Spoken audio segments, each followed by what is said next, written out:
बांग्लादेश इन दिनों आग के ऐसी ज्वालामुखी पर बैठा है जहां एक ही साल में 2 बार कुछ ऐसी प्रतिक्रियाएं हो गई जो बिल्कुल ही निंदनीय है। नमस्कार, मेरा नाम है वेदांत और आप देख रहे हैं न्यूज़ आर। इस वक्त हम लखनऊ के कुड़िया घाट के पास मौजूद हैं जहां हम ग्राउंड पे हैं यहाँ के लोगों की राय जानने के लिए। आपको बता दें, बीते गुरुवार की रात बांग्लादेश में एक हिंदू युवक की नृशंस तरीके से मार करके हत्या कर दी गई। 25 वर्ष का दीपू दास, लड़के का नाम दीपू दास बताया जा रहा है, जो वहाँ गारमेंट की फैक्ट्री में काम करता था। उसको कुछ हिंसक भीड़ों ने तब तक मारा जब तक कि वो अधमरा न हो गया। उसके बाद उसके शव को पेड़ से लटका करके जिंदा जला दिया गया। यही हम इसी से मुद्दे से जुड़े, इसी मुद्दे को लेकर के आज हम ग्राउंड पे आए हैं जहां हम लोगों की राय जानेंगे कि उनकी इस पे क्या प्रतिक्रिया है। तो आइए हम लोगों से उनकी राय जानते हैं। हाँ सर, आपका नाम क्या है? जी, मेरा नाम रहमत अली है। अभी आपने देखा होगा कि गुरुवार के दिन बांग्लादेश में कुछ हिंसक प्रदर्शन हुआ है। उसमें एक 25 वर्ष के लड़के को, जिसका नाम दीपू दास बताया जा रहा है, उसको हिंसक भीड़ ने तब तक मारा जब तक कि वो अधमरा नहीं हो गया। उसके बाद उसके शव को पेड़ से लटका करके जला दिया। इस पे आपकी क्या प्रतिक्रिया है? देखिए, ये बहुत हम लोग के निंदनीय है। हमारे सबसे पहले इंसानियत है, किसी ऐसे व्यक्ति को नहीं सताना चाहिए, चाहे वो किसी भी मज़हब या धर्म से ताल्लुक़ रखता हो। सबसे पहले हमारे अंदर जो होनी चाहिए, इंसानियत होनी चाहिए।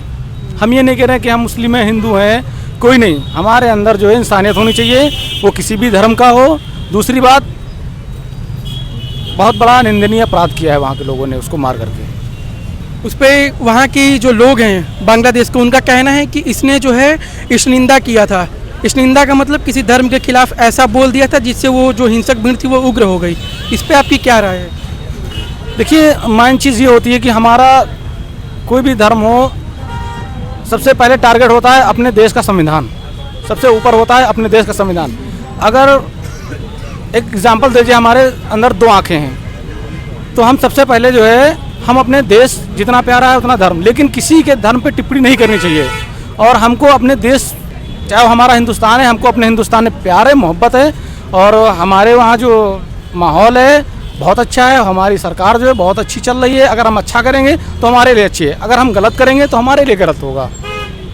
आपको क्या लगता है, कहीं ऐसा तो नहीं कि जो SIR की प्रतिक्रिया उत्तर प्रदेश और देश भर में लगाने की जो बात की जा रही, कहीं उसका तो नहीं प्रतिक्रिया वहाँ पे दिख रहा है? वहाँ के जो अल्पसंख्यक समुदाय के लोग हैं, कहीं उनको टारगेट तो नहीं किया जा रहा है यहाँ के अवैध घुसपैठियों को भगाने के क्रम में? देखिए, ये बात आपने कही तो बहुत अच्छी कही। दूसरी चीज़ ये कि SIR का मामला ये हुआ कि काफ़ी सारे लोग जिस दुनिया से जा चुके हैं उनके भी नाम चढ़े हुए थे। और रीज़न ये है कि कुछ लोग ऐसे हैं जो 2 जगह वोट करते थे। हम उत्तर प्रदेश के निवासी हैं, उत्तर प्रदेश में कर रहे हैं, दिल्ली में कर रहे हैं। तो हमारी सरकार, उत्तर प्रदेश सरकार ने ये सोचा कि एक जगह हो जाए, और भारत सरकार ये सोचा कि हर व्यक्ति का 1 वोट 1 मतदान होना चाहिए पूरे हिंदुस्तान के अंदर। तो वो डाले कहीं भी वोट। और हमारे योगी जी ने जो भी बताया कि 4 करोड़ वोटर्स हमारे कट गए हैं, वो अपने हैं। तो अपने का मतलब उसमें हिंदू और मुसलमान सारे आ गए।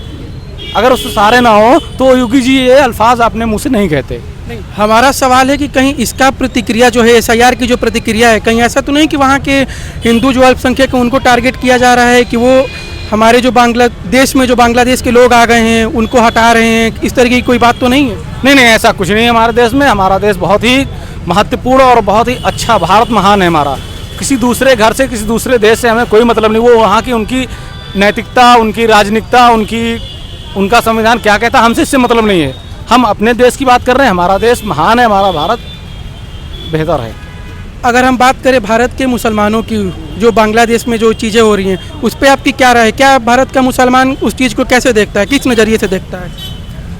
देखिए, इस तरह अगर देखी जाए तो भारत का मुसलमान छोड़ करके कम से कम बहुत सारी कंट्री ऐसी हैं जो मुस्लिम बहुमूल्य हैं। और मुसलमान अगर रह रहा है भारत के अंदर तो सबसे पहली बात है अपने ही में जीवन यापित कर रहा है। वो दूसरे घर से क्या ताल्लुक? जैसे हम एग्जांपल दे रहे हैं, हमारा घर है, हमारे पड़ोस में घर है, तो हम पड़ोस में घर में कौन ऐसा घर है जिसके वहाँ कुछ हल्की फुल्की लड़ाइयाँ ना होती हों अपने घर के अंदर?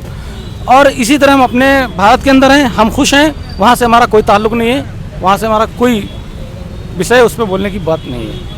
अभी जो है कि SIR जो चल रहा है उसमें कुछ विपक्षी पार्टी के जो नेता हैं उनका कहना है कि ये वोट काटने का काम है। SIR में ये अवैध घुसपैठियों को चिन्हित नहीं कर रहे हैं, अपितु ये भारत के ही लोगों को काट के भगा रहे हैं। उसके बारे में आपकी क्या राय है? देखिए, सबसे मेन चीज़ एक ये है कि शिक्षा, सबसे मेन चीज़ है कि शिक्षा। किसी भी धर्म का हो, अगर उसके अंदर शिक्षा है तो कोई भी सरकार आ जाए, हमारा संविधान हमें हक दे रहा है। और अगर हमारी शिक्षा, हम पढ़े लिखे हैं और हमारे बाप दादा यहाँ हैं, तो कोई ना कोई सर्टिफिकेट उनका मौजूद है। अगर किसी भी हमारे बाप दादा का सर्टिफिकेट मौजूद है तो सरकार उस पर कोई टिप्पणी नहीं कर रही है। अन्यथा अगर हम कहीं से आए हैं तो हमारा कोई यहाँ पे अधिकार नहीं है। और हम भी कह रहे हैं, वो मुस्लिम हो, गैर मुस्लिम हो, अगर वो बाहर देश से आया है तो अगर उसको नागरिकता यहाँ की नहीं मिली है तो उसको यहाँ बिल्कुल रहने का अधिकार नहीं है। हमारे साथ कुछ और लोग हैं, आइए उनसे भी जानते हैं। आप लोग नहीं बोलना चाहेंगे इस मुद्दे पे? मैं इसलिए नहीं बोलना चाहूँगा, मैं खुद गवर्नमेंट एम्प्लॉय हूँ, सब इंस्पेक्टर हूँ मैं। चलिए ठीक है।